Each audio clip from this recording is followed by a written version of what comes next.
Olá, boa noite, seja bem-vindo ao TV Fevale Notícias desta sexta-feira, 5 de junho.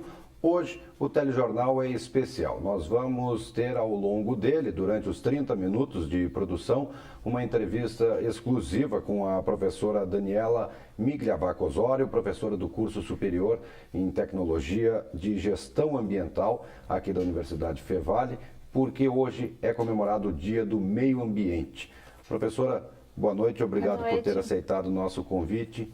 Há alguma coisa a se comemorar no Dia do Meio Ambiente hoje? Eu acho que algumas ações elas são importantes, né?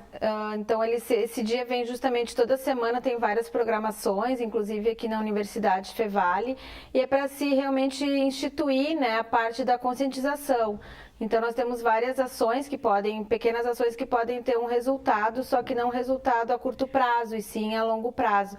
Eu acho que mais no decorrer do programa a gente pode discutir, então, algumas dessas questões. Certo. Como é que a senhora avalia hoje a situação do nosso planeta relacionada ao meio ambiente? A gente já atingiu um ponto crítico?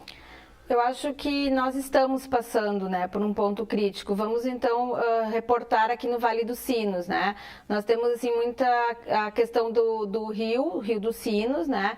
A baixa taxa de saneamento básico, acho que isso é uma preocupação muito crescente, né?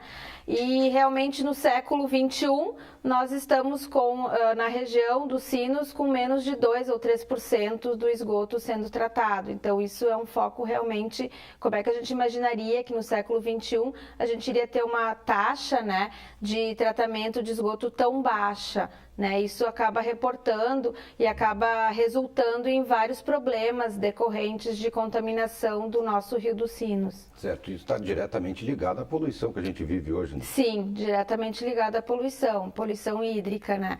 E a questão da poluição atmosférica, ou a poluição do ar, vem então relacionado à questão das emissões, tanto veiculares quanto industriais, e também os gases que a gente chama do efeito estufa, né? Que seria então o CO2, que é o gás carbônico, né?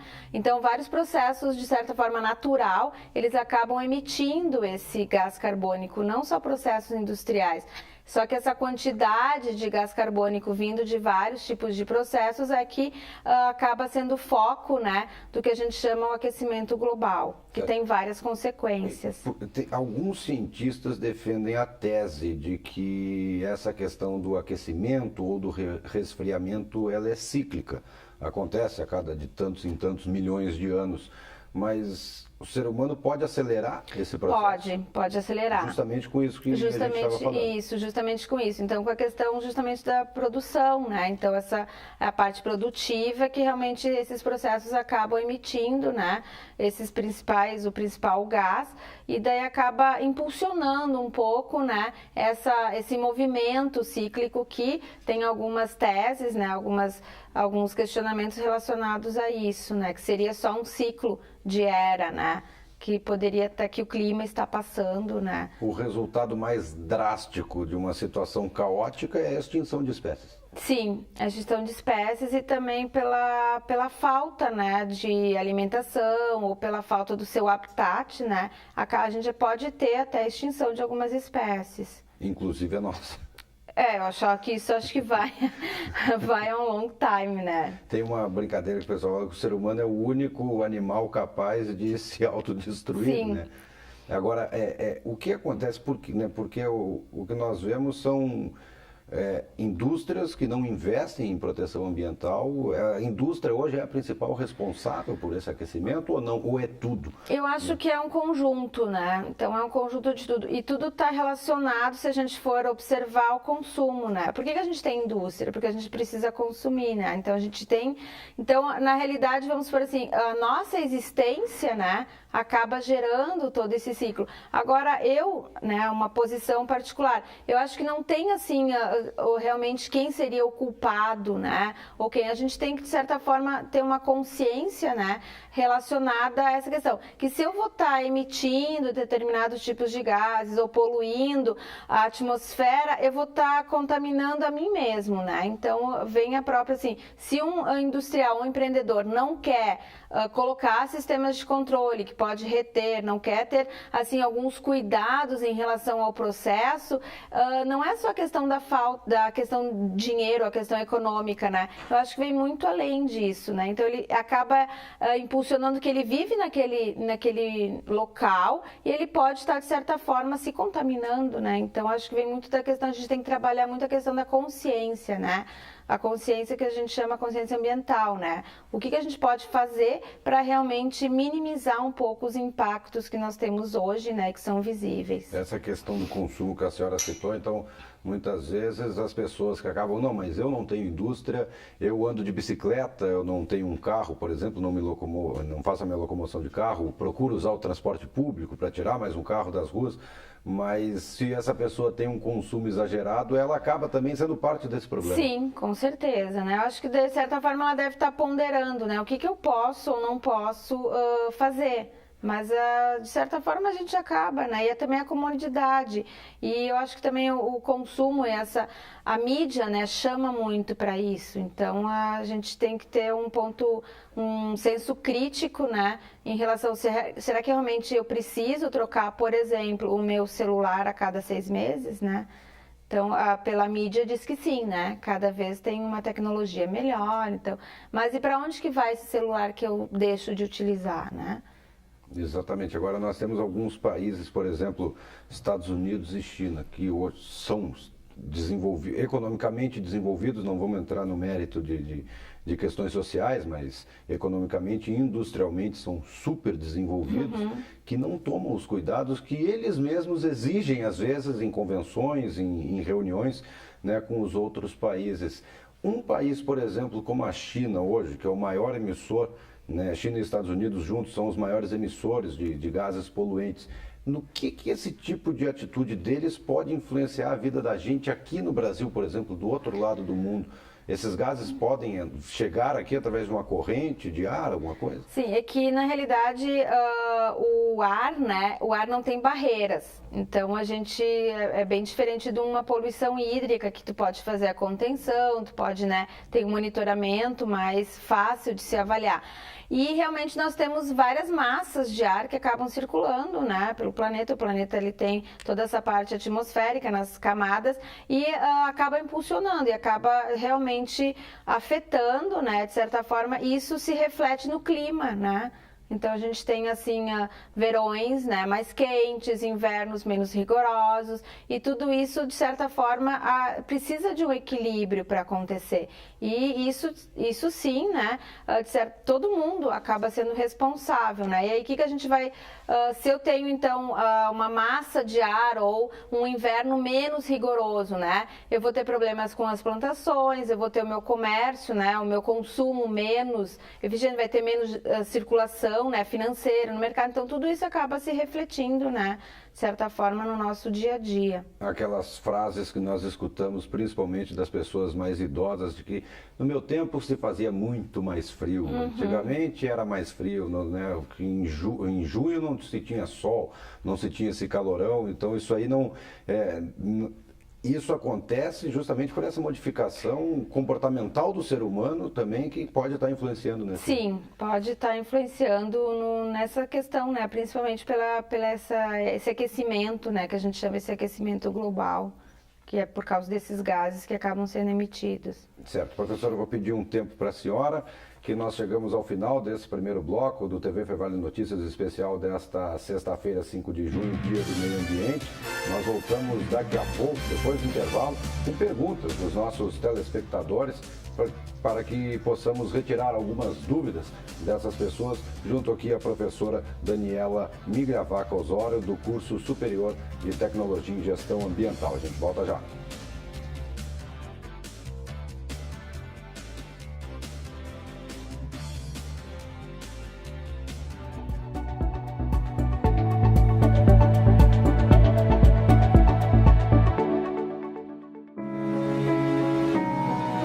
Durante a minha vida, estive ao lado de quem precisou. Acreditei que simples gestos deixariam os dias mais belos. Passei a vida disposto a ajudar. E hoje, quem precisa de ajuda sou eu.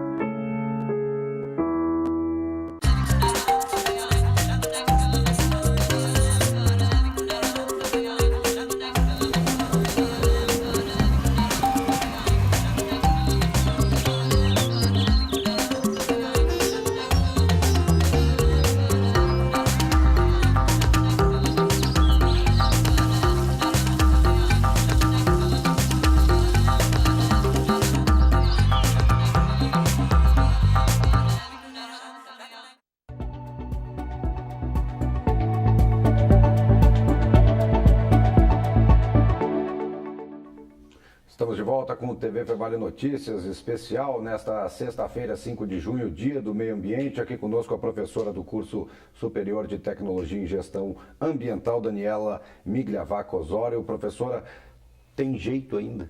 A gente consegue salvar esse planeta, pelo menos estancar onde está? É uma pergunta complicada, né? Eu acho que que jeito que a gente daria parar de produzir, né, a extinção da espécie humana.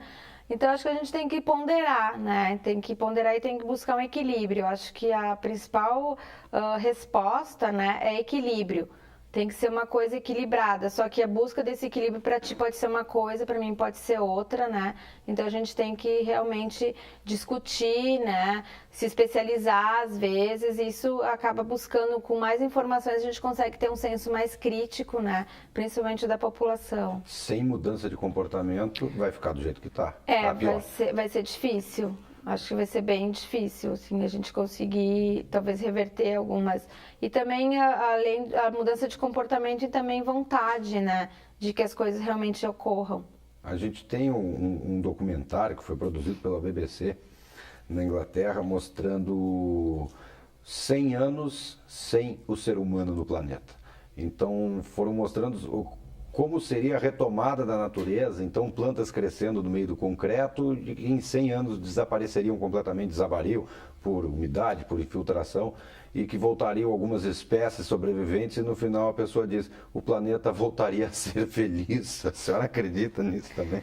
Eu acho que já é um contraponto muito forte, né? Porque a gente tá aí, a civilização é isso, né? A gente tem que crescer de certa forma, só que tem que buscar isso que eu falei, um equilíbrio, né? Só que a busca desse equilíbrio realmente às vezes não é tão fácil, né? Dá para se viver em harmonia perfeitamente entre eu acho que produção sim. e meio ambiente. Produção e meio ambiente, a gente tem vários estudos de caso, né? Tem assim empresas que elas tentam buscar essa sustentabilidade ou tentam minimizar um pouco os seus impactos. E eu acho que nós também, como pessoas, né, a gente tem que tentar minimizar um pouquinho o que a gente chama da nossa pegada, né, ecológica, para que realmente a gente consiga reduzir um pouquinho esses impactos, principalmente o que eu chamo na água, no ar e até mesmo no solo, né? Certo. Nós temos algumas perguntas, professoras, que foram feitas pelos nossos telespectadores. Eu gostaria que, se a senhora pudesse responder algumas dessas perguntas, que certamente eles estão olhando e aguardando as respostas. São perguntas simples, mas que muitas vezes é a dúvida de todos nós que não somos especialistas nesse assunto. Vamos dar uma olhadinha ali. Gostaria de saber por que os verões estão sendo tão quentes e os invernos tão frios. Essa pergunta a gente, né, já abordou, então acho que é realmente por esse aquecimento, né? Então já tem estudos demonstrando que esses gases emitidos em altas concentrações, eles acabam formando, né, a gente tem o que a gente chama de efeito estufa, que é o efeito estufa que é adequado, né? Só que esse aquecimento, ele está muito acelerado, né? Então a gente vai ter essas massas de ar, elas acabam tendo origens diferenciadas e isso tudo acaba refletindo na questão da temperatura. Certo, ela até perguntou sobre invernos muito frios. Na verdade, o inverno não está tão frio, ele tem algum período de frio intenso, mas muito mais curto, né? Sim, as previsões desse inverno é que não seja um inverno tão rigoroso, né? E até porque a gente eu acho que tem o Laninha, né? Que é um fenômeno climático que ocorre que esse ano ele está sobre aqui a região. Então isso acaba também diminuindo um pouco as temperaturas no inverno. Esses fenômenos, como um ano é Laninha, no outro é o El Niño, esses fenômenos são naturais do próprio planeta ou eles podem surgir também por interferência do homem nessa produção? Não, esses eles são naturais, eles vêm justamente daquelas massas, né, de ar que e estão relacionadas à temperatura do oceano também. Só que a temperatura do oceano ela acaba sofrendo também um aumento, né, por causa da questão do aquecimento. Então, de certa forma, tem uma relação. Agora, relacionado a forças, por exemplo, dos tornados, dos tufões ou ciclones, algumas pessoas defendem que essa interferência humana no clima, ela está gerando tempestades mais fortes e mais destrutivas. Sim, principalmente em áreas que antigamente não se tinha esse fenômeno tão intenso, né? Nós tivemos um tornado no oeste de Santa Catarina agora. Então, justamente por toda essa formação, né, ela ocorre porque eu tenho esses encontros de massas, né, tanto da massa de ar quente com a massa de ar frio, e essas massas elas acabam tendo temperaturas às vezes muito discrepantes, né, e que de certa forma pode ocasionar esses fenômenos que a gente está observando em várias regiões que até então não se tinha nem ideia, né, de que poderia ocorrer. Certo, vamos acompanhar mais uma pergunta ali. O ser humano é mesmo culpado do derretimento das calotas polares? Bom, não acho que a palavra culpado é uma palavra muito forte, né? Mas ele acaba tendo uma influência, né? Então, o derretimento das calotas, ela já é visível, então tem vários estudos demonstrando que algumas geleiras já estão com uma quantidade bem menor, né? E isso tudo vem por causa da questão, né, do aquecimento. Então, essa temperatura da Terra realmente ela está em alguns graus mais acima, né, do esperado e tem essa consequência. Certo, tem um caso de uma geleira na Groenlândia que em 50 anos reduziu 15 quilômetros. Sim. Eu acho que são 15 quilômetros de espaço. O que isso influencia? Agora, uma dúvida pessoal minha, de um leigo. Caindo essa quantidade toda de gelo no oceano, a gente não pode ter mais na frente um efeito reverso do resfriamento dos oceanos? Sim, mas de certa forma até poderia, mas aí na realidade essa geleira ela vai entrar em contato, né, com essa temperatura do oceano e não é que ela vá diminuir muito, né, a temperatura do oceano, então ela tende a temperatura do oceano ela tende a aumentar.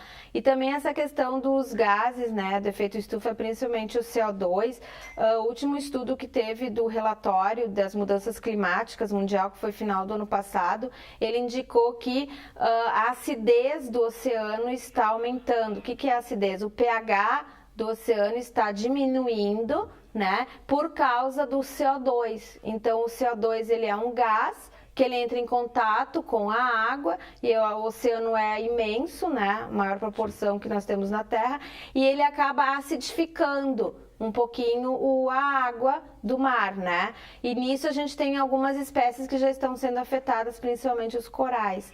Então não é só na atmosfera ou no clima que a gente observa essas alterações, é também no oceano, né? Que nós temos então, a grande proporção da Terra de oceanos. Então isso já está sendo observado e foi um tópico bem crítico que esse relatório das mudanças climáticas informou. Tá certo, professora, eu vou pedir mais um tempinho para a senhora, que a gente vai para mais um intervalo e daqui a pouco a gente volta, continuando a conversa sobre o meio ambiente, preservação ambiental e o que fazer para conseguir reverter esse quadro que começa a se tornar crítico no nosso planeta. A gente volta já.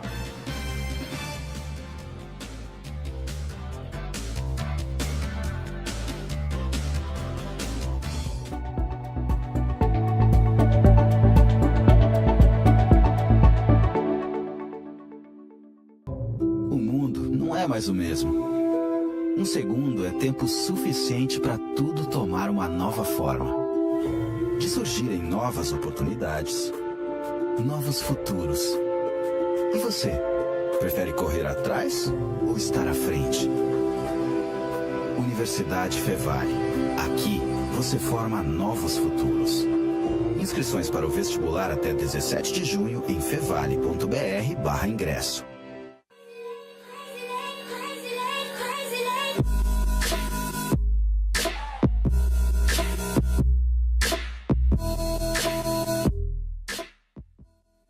Não existe hora, motivo, muito menos idade para se conectar. O curso de extensão Informática para Melhor Idade está com inscrições abertas. Acesse fevale.br/cursos e eventos e saiba mais.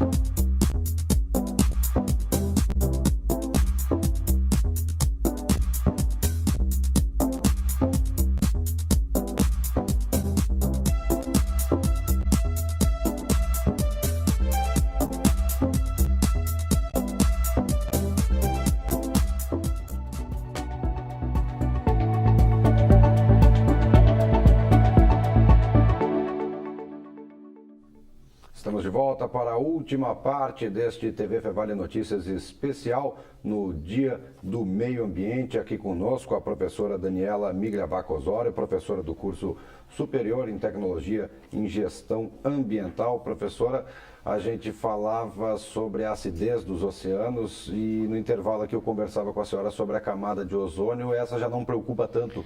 Essa camada de ozônio, né, que seria, vamos dizer assim, o buraco na camada de ozônio, ele vem diminuindo, né, nos últimos anos. Então, a gente teve um grande ápice do tamanho, né, do buraco, foi na década de 80. E a partir daí tiveram várias ações mundiais, né, para tentar descobrir o que estava acontecendo e também tentar ações que pudessem minimizar. Então, minimizar justamente esse buraco, né? Isso foi efetivo, né? Nós tivemos o Protocolo de Montreal, que a proibição, então, de alguns gases que destruíam a camada de ozônio, que são os CFCs, né? Cloro, fluorcarbono, que são os que estão em geladeiras, né? Em aerosóis, assim. Daí foi efetivo. Então, hoje, nós não temos o nosso buraco, né? O tamanho, na realidade, o buraco, ele já é bem menor do que na década de 80. Então, ela começou a se regenerar, vamos por assim, a gente diminuiu os gases que destruíam a camada de ozônio e com isso ela consegue se recuperar, né? Ou não haver mais essa diminuição. Ou seja, uma boa notícia, se conseguimos recuperar a camada de ozônio, a gente pode trabalhar também para melhorar os oceanos. Pode, a gente falava no intervalo da grande barreira de corais na região ali da Oceania, né, que também está tendo uma alteração grande do ecossistema todo no local, devido à poluição. Sim. Então, a essa acidez que a senhora fala. Essa acidez, então, os corais, eles são a espécie, né, que é um indicador, assim, em relação a essa problemática, né, da contaminação dos oceanos. Certo. Nós temos mais perguntas, vamos soltar mais algumas perguntas para a senhora responder as dúvidas dos nossos telespectadores. Vamos dar uma olhada na próxima pergunta. Será que realmente a poluição afeta a camada de ozônio? Bom, essa acabamos de responder. Acabamos de responder, mas é realmente essa poluição, né, que são os CFCs, que são esses tipos de aerossóis, eles diminuíram. Então, alguns foram proibidos e outros têm uma produção muito controlada e com isso se reduziu bastante esse buraco, né, na camada de ozônio. E a camada de ozônio, ela nos protege. Então, ela fica, né, em torno de uns 25 quilômetros da superfície da Terra e ela nos protege da questão dos raios, né, UVB e UVA, são os raios ultravioleta. Sim, que acabam causando uma série de problemas no nosso corpo. Sim, que acabam causando alguns problemas, de câncer, né? Câncer de pele é só um deles, né? É, só um deles. Certo, vamos para a próxima pergunta, dar uma olhadinha em mais uma pergunta. Será que os gases que o carro produzem poluem o meio ambiente? Esse sim. Então, acho que apesar da gente ter uma tecnologia, né, com os catalisadores, então os automóveis têm esses catalisadores para reduzir os gases, né? Principalmente hidrocarbonetos, que seria alguns gases, e a parte do NOx, óxido de nitrogênio, e também do monóxido, né, do CO. Só que realmente a quantidade de automóveis que nós temos nas ruas acaba potencializando muito essa contaminação. Então, principalmente em regiões mais urbanas, né? Regiões metropolitanas, a gente acaba tendo uma problemática bem significativa da contaminação atmosférica por causa desses gases. Certo. Como é que a senhora vê a produção e os estudos relacionados justamente aos carros elétricos? Na Europa já é comum nas ruas você ver carros elétricos circulando no mesmo nível de carros, né, produzidos normalmente, os tradicionais veículos. Vai ajudar? Sim, vai ajudar. Tecnologia a gente tem, né?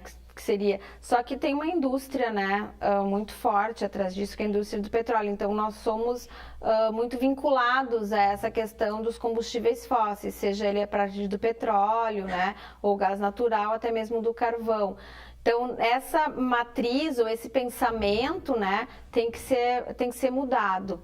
Tá? Então, hoje a gente tem tecnologia para carros elétricos, né, movidos a células de hidrogênio. Então, a gente tem tecnologia, só que realmente elas não são, muitas vezes, viáveis economicamente para grande parcela da população. Certo. Vamos dar uma olhadinha em mais uma pergunta, a última pergunta que nós temos dos nossos telespectadores aqui para a senhora responder. No Brasil, ultimamente, está havendo muitos tremores e muitos vendavais. Tem como se prevenir isso aí?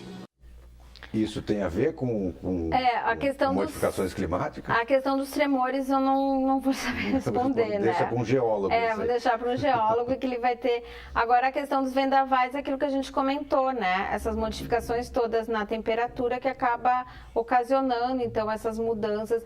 E tem como se proteger, né? Eu acho que é pouco difícil da gente conseguir se proteger. Tem como prevenir também, né? A gente teria que ver ações muito efetivas. Mas eu acho que a questão do monitoramento desses estações de monitoramento, né? Estações meteorológicas que a gente pudesse ter em mais locais e que, de certa forma, a Defesa Civil possa utilizar isso como um alerta, né? Porque a gente tem indícios nos parâmetros meteorológicos que indicam quando eu posso ter a presença ou não de um vendaval, né? Ou de um caso mais crítico como um tornado. Então, acho que a gente precisa de sentinelas e alertas, né, relacionados a isso. Certo. E relacionado a isso, a população deve se começar a pensar justamente em se prevenir, porque esses fenômenos vão ser cada vez mais frequentes se nós não mudarmos nossas atitudes? Eu acho que sim. Então, a gente tem... E também a questão, assim, principalmente a parte relacionada às cheias, né? Vamos pôr assim, as cheias. Na realidade, muitas comunidades que são afetadas são comunidades ribeirinhas, né? Que, de certa forma, elas estão localizadas no perímetro, né, do rio, que quando ele enche, ele precisa extravasar. Então, daí a gente pergunta, será que foi o rio que invadiu a cidade ou a cidade que invadiu o rio? É o que a gente vê em São Paulo ano passado e nesse ano aí adentro também com a falta de chuvas, que gerou todo esse problema de seca. Isso é culpa exclusiva do ser humano. Desmatamento da Amazônia, por exemplo, influencia, né? Que Sim. Diz que são as... E lá em São Paulo, acho que toda essa crise hídrica foi um pouco de falta de planejamento também, né? Então, a gente vinha... Esse verão realmente foi um verão com menos chuva, né? Já tinha essa prospecção e com isso agravou, né? Se agravou muito. Mas a quantidade de água disponível, né? É sempre a mesma, né? E o que aumenta? É a população. Antes da gente encerrar, professora, só uma pergunta curta para ser respondida rapidamente. Tem jeito? Tem. Acho que tem. A senhora acredita, ainda tem esperança? Eu acredito, acho que tem a esperança é a última que morre, como dizem, né? Tá certo então, professora. Obrigado pela participação, obrigado por ter aceitado o convite e vamos torcer, né, para que realmente tenha jeito e a gente consiga modificar o nosso comportamento. Sim, que a gente consiga ter casos de sucesso, né? Tá certo, então. Obrigado mais uma até vez. mais. Esta professora Daniela Migliavaca Osório, professora do curso superior em Tecnologia e Gestão Ambiental aqui da Universidade Fevale, e o TV Fevale Notícias especial desta sexta-feira, Dia do Meio Ambiente, termina por aqui. Nós voltamos na segunda-feira, às 6h30 da tarde, com mais informações sobre Novo Hamburgo e a região do Vale dos Sinos. Para você, uma boa noite, um bom final de semana e até lá.